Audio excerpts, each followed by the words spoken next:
Hey, this is Arlene. So it's January the 13th, 2020. So I'm not sure, but a lot of times I get frequencies from my refrigerator while I'm studying here at my desk. So I was on the phone right now and I was getting them to my left arm and my heart.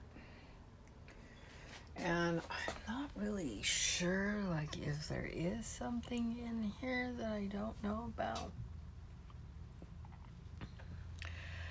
Now, what's interesting is, aside from all this dust, I really don't see too much water.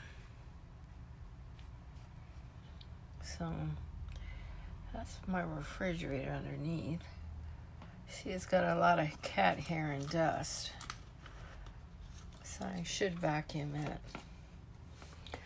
But my cat, I think she has her toy stuck underneath there, but separate from that, she scratches at wherever I notice frequencies come from. Then also I notice this area of the wall is hot.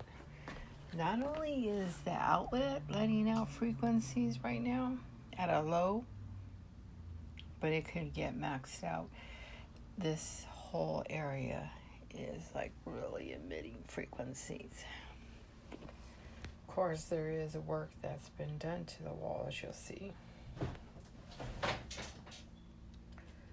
So anyways, I just wanted to do a really quick video on that, just to document that. This is inside my apartment.